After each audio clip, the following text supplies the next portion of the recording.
Disclaimer: ang kwentong ito ay isang kathang-isip na nilikha para sa aliw, takot, at malalim na imahinasyon. Hango ito sa mga alamat at paniniwala tungkol sa mga aswang. Anumang pagkakahawig sa totoong tao, lugar, o pangyayari ay hindi sinasadya. Ang mambabasa ay inaanyayahang makinig ng bukas ang isip at tanggapin ang kwento bilang isang malikhaing pagsasalaysay. Si Captain Elias Romero, 42 taong gulang, ay isa sa pinakamagaling na piloto sa kanilang airline. Kilala siya sa pagiging kalmado sa gitna ng kaguluhan at sa abilidad niyang magdesisyon ng mabilis sa oras ng panganib. Ngunit sa likod ng kanyang matatag na imahe ay may lihim na ayaw niyang balikan, isang lumang aksidente na muntik nang kitilin ang buhay niya at ng buong crew noong siya'y mas bata pa. Hindi ito basta-bastang aksidente. Sa gabing iyon, ilang taon na ang nakalipas, may nakita siyang isang kakaibang nilalang sa hangin, isang bagay na hindi niya kailanman sinabi kanino man dahil natatakot siyang tawaging baliw. Sa loob ng maraming taon, pinilit niyang kalimutan ang pangyayaring iyon sa pamamagitan ng pagtatrabaho, paglipad, at pagpapakatahimik. Ngunit hindi niya alam, ang nakaraan ay muling babalik, mas malala, mas mabangis, at may daladalang kapalarang hindi niya matatakasan. Sa umagang iyon, nakatanggap siya ng assignment, isang regular na biyahe patungo sa isang lungsod sa Visayas. Walang dapat ikabahala, magandang panahon, sapat na gasolina, at masayang pasahero. Ngunit bago sila umalis, may kakaibang pahiwatig na agad niyang naramdaman. Ang matandang mekanikong si Mang Lando, na matagal nang kasama ng airline, ay tumingin sa eroplano na parabang may masamang kutob. Lumapit ito kay Elias at mahina nitong sinabi, "Kap, pakiramdam ko hindi magandang araw to, yung hangin, iba ang dalaw." Para bang may gumigising na matagal nang natutulog. Nang tanungin niya kung ano ang ibig sabihin ng matanda, umiling lang ito at nagsabing, "Basta mag-ingat ka, iho. At kung may marinig kang tawag huwag mong sagutin." Kinilabutan si Elias, pero pinilit niyang huwag seryosohin. Maraming matatanda ang naniniwala sa mga kababalaghan.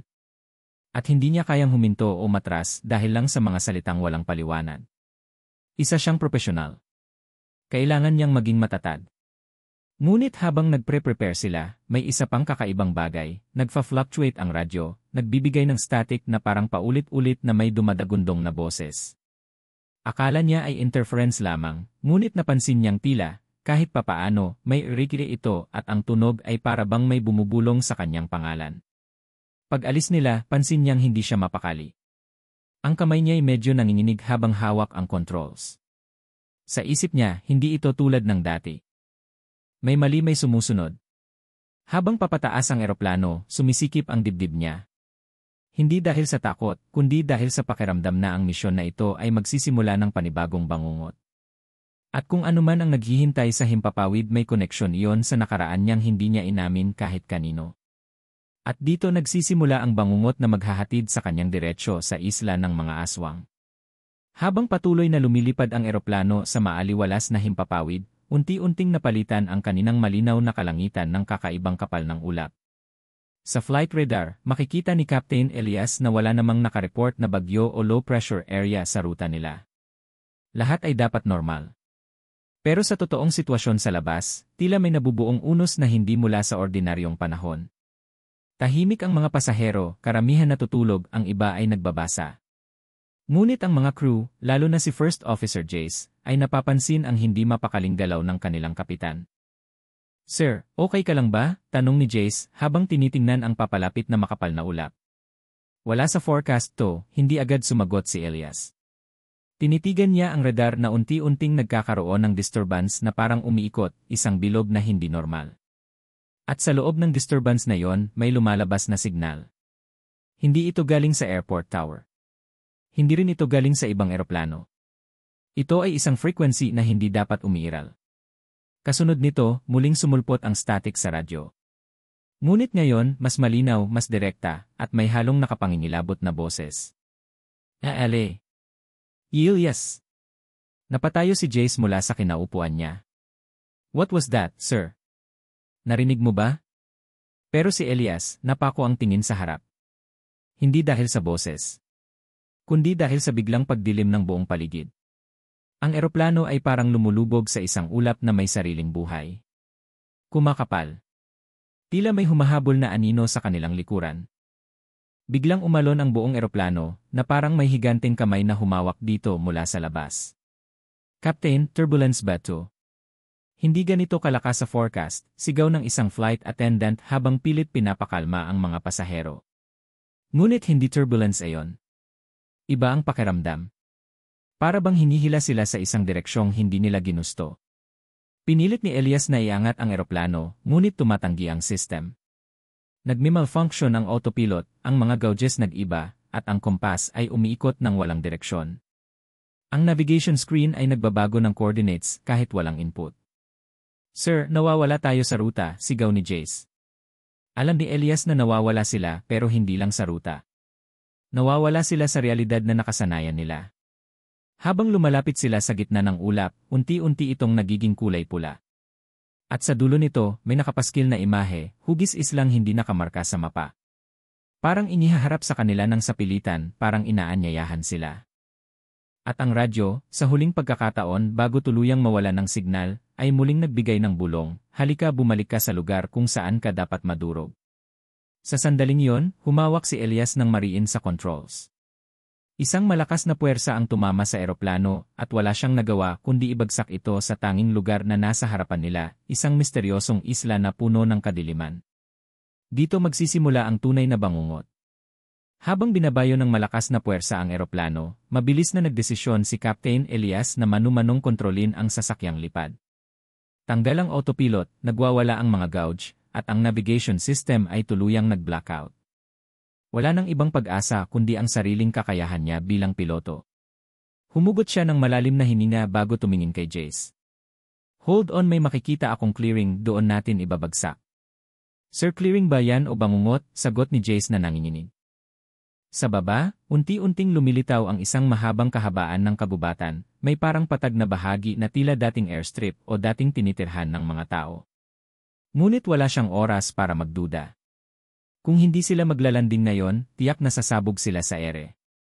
Sa loob ng cabin, sumisigaw ang mga pasahero, ang iba nagdarasal, ang iba'y umiiyak. Ang mga baggage ay nagsiliparan dahil sa lakas ng pag-alog.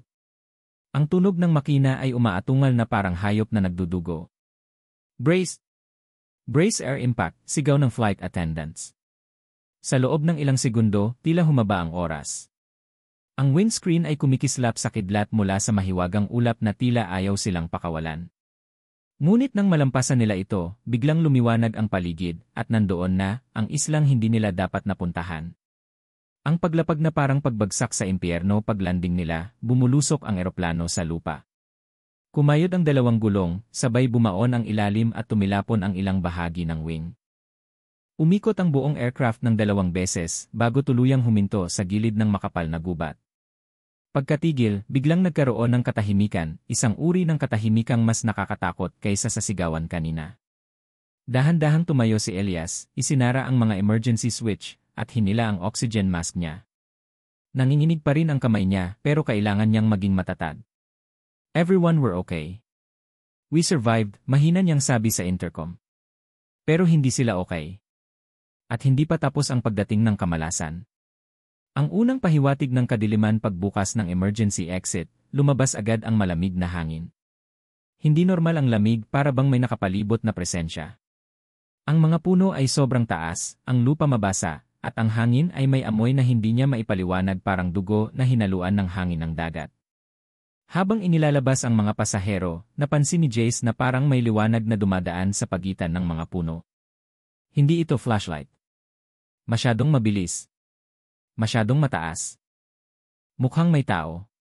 Dito, tanong ni Jace. Hindi tao iyon, sagot ni Mang Lando, ang matandang mekanikong sumama sa flight bilang pasahero. Nakaligtas siya, ngunit halata ang takot sa mata. Kap, kilala ko ang amoy na to, hindi to pangkaraniwan. Hindi tayo dapat nandito. Bago pa sila makapag-react, biglang may 2 pasahero ang sumigaw mula sa likuran ng wreckage. Nawawala si ate. Kasama namin kanina, biglang nawala. Nilingon nila ang gubat. Mula sa malayo, may 2 matang pula ang lumitaw saglit, bago muling naglaho sa dilim. Sa sandaling iyon, alam ni Elias, hindi aksidente ang pagbagsak nila. May humila sa kanila papunta dito. At hindi nila alam kung paano sila makakalabas ng buhay. Mabilis na kumilos si Captain Elias at ang kanyang crew. Una nilang pinagsama-sama ang mga pasahero sa isang bilog malapit sa wreckage ng eroplano. Ang iba sugatan, ang ilan naman ay nasa estado ng pagkabigla. Ngunit ang mas nakakatakot ay ang katahimikan ng kabubatan, walang kuliglig, walang ibon, walang kahit anong tunog. Para bang ang buong isla ay humihina ngunit nakamasid lamang sa kanila. Nagpasya silang magtayo ng pansamantalang kampo malapit sa eroplano habang may liwanag pa. Ang mga flight attendant ay nagtali ng mga kumot, naghanda ng tubig, at sinubukang pakalmahin ang mga umiiyak na pasahero. Ngunit kahit anong gawin nila, hindi mawala ang takot na parang nakabalot sa hangin. Ang kakaibang ingay sa dilim pagsapit ng gabi, nagsimula ang mga hindi maipaliwanag na tunog. Sa una, mahina lamang, parang pagaspas ng malalaking pakpak. Pagkatapos ay parang may humahakbang sa mga dahon, pero hindi hakbang ng tao. Mas mabigat, mas mabilis. Lumapit si First Officer Jace kay Elias. "Sir, pakiramdam ko may nakapaligid sa atin." "Huwag kang lumayo sa ilaw," sagot ni Elias habang iniikot ang flashlight sa paligid. Pero kahit anong ilaw ang itutok nila, wala silang makita. Tila may nilalang na nagtatago sa likod mismo ng kadiliman. Ang misteryosong pagkawala dakong alauna ng madaling araw, nang unti-unting nakakaidlip ang grupo, biglang may sumigaw. "Ayos lang ba kayo?" sigaw ng isang pasahero. Nakita nilang walang tao sa tabi ng punong kahoy kung saan nakahiga ang isang kasamahan nilang si Mariel. Ang kumot ay naroon pa, pero wala na siya. Hindi siya lalakad mag-isa. May sugat ang paa niya, sigaw ng kapatid nito. Mabilis na sinuyod ni Elias ang lugar gamit ang flashlight hanggang sa makita niya ang isang kakaibang marka sa lupa, malalaking yapak na hindi pang tao. May 4 na daliri, mahahaba ang kuko, at malalim ang ukit sa lupa. At ang pinakakilabot, lumalakad ito pataas, papuntang itaas ng mga puno, na imposible para sa tao. "Hindi tao ang kumuha sa kanya," bulong ni Mang Lando habang nanginginig ang kamay. "Sino?" tanong ni Jace. "Hindi sino kundi ano," sagot ng matanda. "Narito sila. Ang mga nilalang ng dilim. Ang mga nilalang na matagal nang pinaniniwalaan sa mga alamat." Hindi man niya sabihin ang salita, ramdam na ni Elias kung ano ang tinutukoy niya. Ang nilalang sa itaas biglang may malakas na tunog sa itaas ng mga puno. Nang sabay nilang itutok ang liwanag, sandaling lumitaw ang isang nilalang na may mahabang pakpak, mahahabang kuko, at mukhang parang tao, ngunit baluktot ang pangangatawan. Tumitig ito pababa sa kanila gamit ang pulang mata na nagliliwanag. Isang iglap lamang, pero sapat na para tumigil ang paghinga ng lahat. "Kikap yun ba ang aswang?" tanong ng isang pasahero habang nanginginig. Hindi makasagot si Elias. Ngunit sa loob niya, alam niyang iyon ang sagot. At mas masama, hindi lang iisa ang nilalang. Marami sila. Ang pagkakalma ni Elias sinubukan niyang kontrolin ang takot ng grupo. "Makinig kayong lahat," mariin niyang sabi. "Hindi tayo alis dito nang walang plano. Magkasama tayo. Walang lalayo. Walang mawawala." Ngunit kahit gaano kalakas ang boses niya, hindi nito kayang takpan ang katotohanan. Ang unang gabi pa lang, may 3 nang nawawala.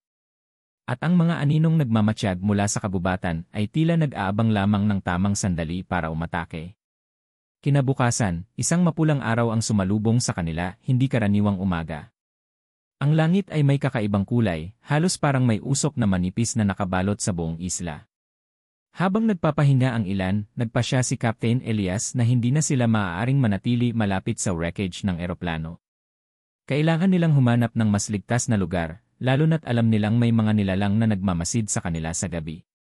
Kaya't pinili niyang bumuo ng maliit na grupo, si Jace, 2 pasahero na dating sundalo, at si Mang Lando, na tila may alam sa lugar kahit hindi niya ito binabanggit. Iniwan nila ang ibang pasahero sa may kampo, may mga apoy at improvised weapons para may proteksyon.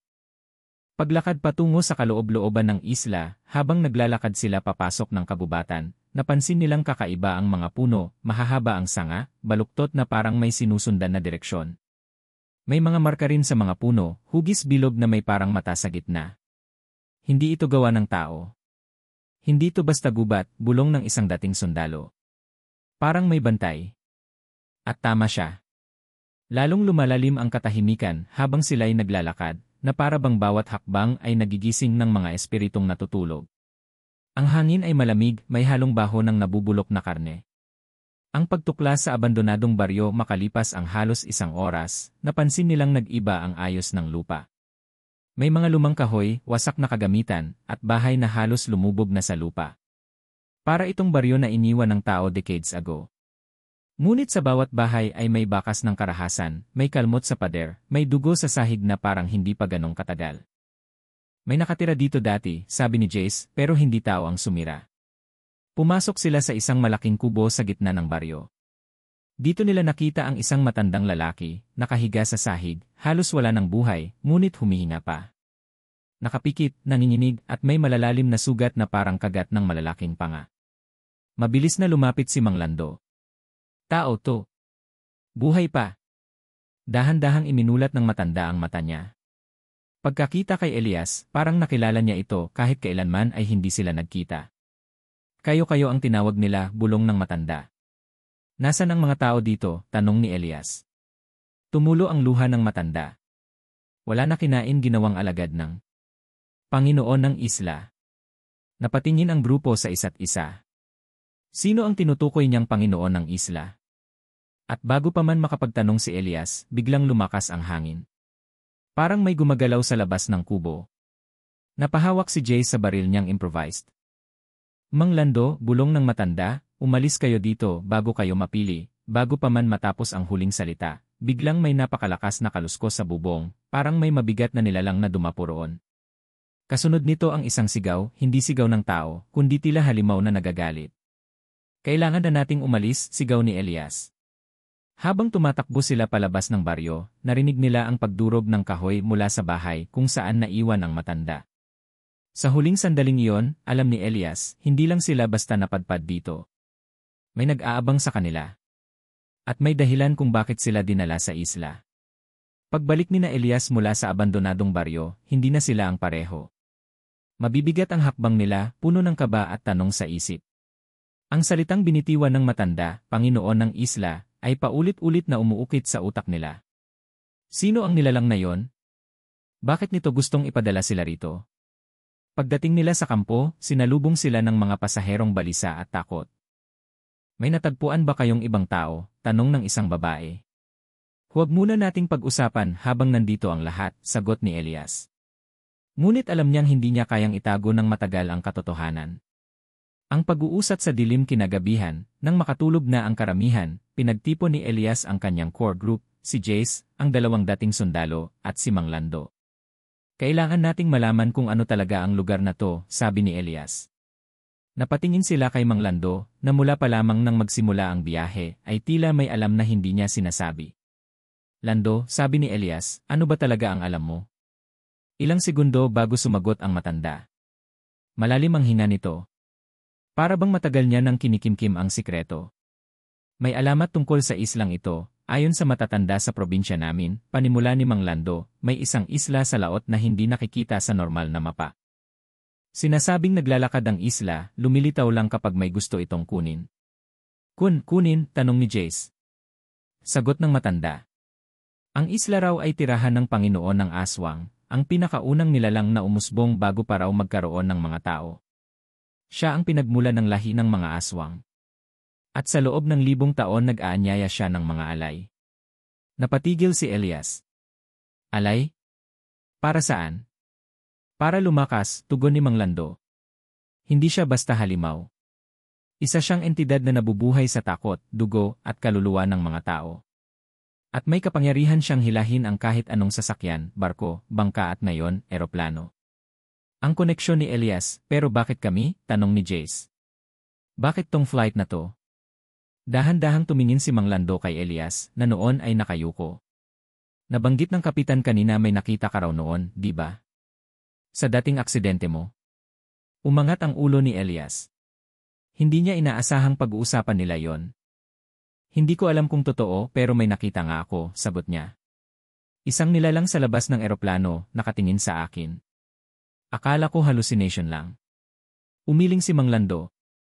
Hindi hallucination yon, kap ikaw ang napili noon pa. Pero nakatakas ka at ang tulad niyang nilalang, hindi nakakalimot. Dahan-dahang lumalamig ang hangin sa paligid nila habang sinasabi iyon ng matanda. Ang papalapit na banta bago pa makapagsalita pa si Elias, biglang tumunog ang mabilis na pagaspas ng pakpak mula sa labas ng campsite. Kasunod nito ang mahinang boses na parang galing sa hangin. Elias, bumalik ka, napatingala sila. Sa taas ng puno, kumikislap ang dalawang pulang mata na nakatingin direkta sa kanila. At doon nila napagtanto, hindi alamat ang kinukwento ni Mang Lando. Totoo ang Panginoon ng Aswang. At gusto niyang makuha si Elias, anuman ang mangyari. Habang tumatagal ang pananatili ni Marco sa isla, unti-unti niyang natutuklasang hindi karaniwang mga nilalang ang mga nakatira roon. Ang akala niyang simpleng mga taong ligaw ay may kakaibang kilos, kakaibang lakad, at lalo na ang kanilang mga mata, tila kumikislap sa dilim at mabilis magbago ang kulay kapag nagagalit o nasasabi. Ngunit ang pinakamalaking palaisipan ay ang pagkawala ng mga pasahero. Wala siyang nakikitang bakas ng kanilang katawan o mga gamit na parabang nilamon sila ng kalikasan o itinago ng mga nilalang sa paligid. Isang gabi, habang nagtatago siya sa makakapal na puno, may narinig siyang malalalim na pag-ungol at tila pagaspas ng naglalakihang pakpak. Dahan-dahan siyang lumapit at nakita niya ang isang grupo ng mga nilalang na nakapaligid sa isang katawan, isang pasaherong babae na siguro ay nakaligtas din sa pagbagsak. Ngunit hindi na siya buhay. Habang pinapanood ni Marco, nagulat siya nang makita ang isang nilalang na hinila ang ilalim ng katawan ng babae. Naghiwalay ang kalahati nito at lumipad ang itaas na katawan, may mahahabang pakpak at bituka na nakabitin. Doon niya unang nasaksihan ang tunay na anyo ng mga nilalang, mga aswang, partikular na manananggal. Nanigas ang buong katawan niya at halos hindi siya makahinga. Noon niya napatunayan, hindi aksidente ang pagkawala ng mga pasahero. Isa-isa silang kinukuha. Ang ilan ay hinahanap ang sugat o amoy ng dugo, habang ang iba naman ay tila nagtatagpo sa gitna ng kagubatan upang pag-usapan kung paano huhulihin ang mga natitira.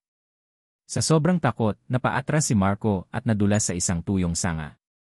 Narinig niya ang pagputok nito at huminto ang mga nilalang. Unti-unti silang lumingon sa direksyong kinaroroonan niya. Nabingi ang kanyang pandinig sa biglaang katahimikan. Takot na takot, bumalik siya sa pinagtataguan niya at pinigil ang sariling umubo o huminga ng malalim. Sa kabutihang palad, hindi siya nakita. Pero malinaw sa kanya ang isang bagay, hinahanap siya. Kinabukasan, napansin niyang nag-iba ang pag-ikot ng mga nilalang sa isla.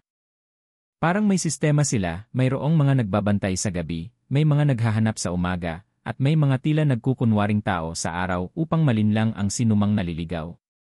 Napagtanto ni Marco na ang isla ay hindi ordinaryong tirahan, ito ay pugad, isang lugar na sadyang nakatago upang doon magparami ang mga nilalang na ito. Habang sinusuri niya ang paligid, may natuklasan siyang lumang kampo ng militar, may sirang radyo, lumang mapa, at mga kagamitan na tila naiwan ng biglaan. Isang nakasulat na mensahe sa pader ang lalong nagpatayo ng balahibo niya, huwag tumira dito ng mahigit isang gabi. Hindi kayo alis ng buhay. Doon tuluyang nabuo sa isip ni Marco ang katotohanan. Maraming taon na palang may nawawala sa lugar na yon, at ang isla ay bahagi ng isang mas malaking sikreto. Ang paglipad niya at pagkabagsak doon ay hindi simpleng aksidente, tila may dahilan ang lahat, at ngayon siya na ang susunod na target. Nang tuluyang maunawaan ni Marco ang tunay na kalagayan sa isla, alam niyang hindi na sapat ang pagtatago. Kung mananatili siyang tahimik, darating ang oras na matutunton siya ng mga nilalang, at wala siyang laban kung wala siyang paghahanda. Kaya nagsimula siyang magplano, isang desperadong plano para sa kanyang kaligtasan, kahit pamanipis ang tsansa na magtagumpay. Gamit ang mga natagpuang gamit sa lumang kampo ng militar, nagsimula siyang mag-ipon ng mga posibleng sandata, isang kalawanging masyete, ilang patpat na maaaring gawing sibat, at mga bote ng gasolina na may natitirang laman. Kahit luma at halos bulok na, alam niyang magsisilbi pa rin itong proteksyon kung gagamitin ng tama. Tinandaan niya ang sinabi ng matanda tungkol sa kahinaan ng mga aswang, ang apoy. Kaya gumawa siya ng maliliit na patibong na may tuyo at madaling masindihang halaman, nakakalat sa mga daan kung saan madalas magbantay ang mga nilalang. Pagsapit ng gabi, nagsimula ang pag-atake. Sa una, maririnig lamang niya ang pagaspas ng pakpak sa mataas na parte ng mga puno. Ngunit nang lumalim ang gabi, unti-unting bumigat ang hangin at may mararamdaman siyang malamig na presensya. Alam niyang papalapit na sila. Habang nagtatago siya sa likod ng isang naglalakihang batong puno ng lumot, narinig niya ang boses ng isa sa mga nilalang, paos, malalim, at tila naghuhumiyaw sa gutom. May natitira pa, amoy ko ang dugo niya, sabi nito. Nanginig si Marco ngunit pinilit niyang manatiling kalmado. Alam niyang hindi siya maaaring magkamali. Hinintay niya ang tamang oras hanggang sa may dalawang nilalang na dumaan sa kanyang harapan. Ang kanilang mga katawan ay kalahating nakahiwalay at ang pakpak ay nakabuka na parang paniki. Isa sa kanila ang tumigil at inamoy ang hangin. Kaunti na lang ay matutunton na nila ang kinaroroonan niya. Dahan-dahan niyang kinuha ang hawak na bote ng gasolina, sinindihan ang basahan sa dulo nito gamit ang lumang lighter, at saka mabilis na inihagis sa direksyon ng mga nilalang. Boom! Umilaw ang kagubatan sa apoy. Nagliyab ang mga tuyong dahon at damo at sumigaw ang mga nilalang sa sakit habang tinatamaan ng apoy. Nabigyan si Marco ng pagkakataong tumakbo. Sa dami ng adrenaline na dumaloy sa katawan niya, halos hindi na niya naramdaman ang pagkapagod. Tumakbo siya patungo sa pinakagitnang bahagi ng lumang kampo, kung saan nakita niya ang isang tor na posibleng dating ginamit bilang paniktik. Umakyat siya roon ng mabilis, bitbit ang machete at isang torch. Pero bago pa niya marating ang itaas, isang nilalang ang lumipad mula sa dilim at humarang sa kanya, isang mas malaking manananggal, ang leader marahil. Ang mga mata nito ay maliwanag na pula at ang bibig ay puno ng matatalas na pangil. Hindi ka makakaalis, sabi nito sa tinig na halos hindi pantao. Ngunit hindi umatras si Marco. Sa unang pagkakataon, tumayo siya hindi bilang piloto o biktima, kundi bilang isang mandirigma na handang lumaban para mabuhay.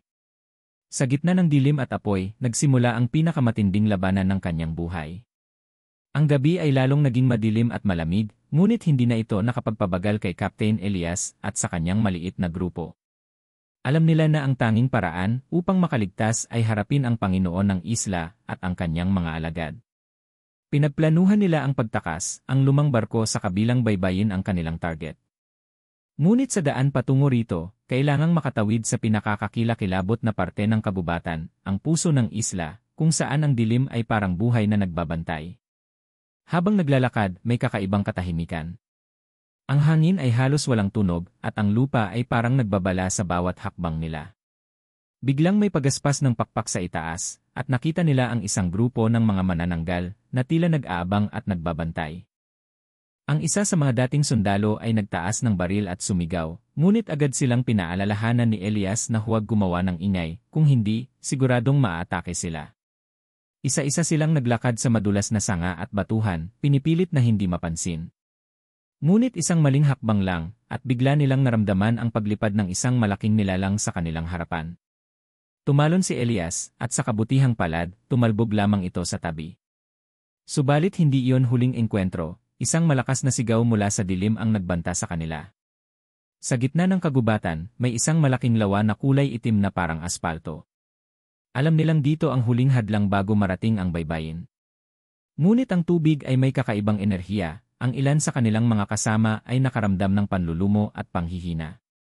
Halos hindi na makalakad si Jace, ngunit hinawakan siya ni Elias at pinilit siyang bumangon. Kailangan natin itong lagpasan, sabi ni Elias, kahit ramdam niya rin ang panginginig ng sarili niyang katawan. Biglang lumitaw mula sa tubig ang Panginoon ng isla, mas mataas at mas nakakatakot kaysa sa mga nilalang na kanilang nakaharap kanina. Ang mga mata nito ay nagliliyab, ang mga pakpak ay malalaki, at may aura ng takot na pumapalibot sa buong lugar. Nakatayo ito sa gilid ng lawa, at tila nakikita ang lahat ng dalaw nila. Hindi niyo ako matatalo, sabi nito, at may kakaibang tinig na bumabalot sa kabubatan, parang maraming tinig sa isang sandali. Hindi nagtagal, sumugod ang grupo ng mga manananggal sa kanila, at nagsimula ang madugong labanan. Si Elias ay nakipagsuntukan, humataw ng machete sa mga kalaban, habang si Jace at ang dalawang sundalo ay nagtatanggol. Ang apoy mula sa mga patibong ni Marco ay nagbigay ng liwanag at proteksyon, ngunit hindi lahat ng nilalang ay natakot. Ang ilan ay dumapo sa mga puno at bumagsak sa gitna nila. Habang tumatagal ang laban, unti-unti nilang natutunan ang galaw ng mga aswang, ang kanilang bilis, ang mga pattern ng pag-atake, at ang kahinaan sa apoy at liwanag. Pinagsama nila ang lakas, at sa isang coordinated attack, nagawang mapalayo ang Panginoon ng isla mula sa kanila, kahit panandalian lamang. Sa wakas, narating nila ang gilid ng kagubatan. Ang lumang barko sa baybayin ay nakatayo, halata ang katandaan ngunit matibay pa rin. Alam nila, ito na ang huling pagkakataon upang makatakas sa isla. Ngunit bago pa man makasakay, nakaramdam si Elias ng kakaibang kirot sa balat, isa siyang nakagat. Hindi niya nakita kung sino ang gumawa, pero ramdam niya, ang laban ay hindi pa tapos, at may kasunod pang panganib na darating. Nang marating nila ang lumang barko, nagmadali silang sumakay. Kahit halata ang katandaan nito, alam nilang ito na lamang ang tanging paraan upang makalabas sa isla. Habang nag-aangat ng anchor si Elias, nakaramdam siya ng kakaibang kirot sa braso, ang kagat na hindi niya nakita kanina sa kabubatan. Umigting ang tibok ng kanyang puso, ramdam niyang may dumadaloy na kakaibang enerhiya sa kanyang katawan. Habang nakasakay sa barko ang grupo, sinimula ni Jace ang pag-ikot ng makina. Ngunit hindi ito gumana agad, tila may puwersa mula sa isla ang pumipigil sa kanila. Lumapit si Elias sa bow at huminga ng malalim, tinitingnan ang isla na unti-unting naglalaho sa dilim ng gabi.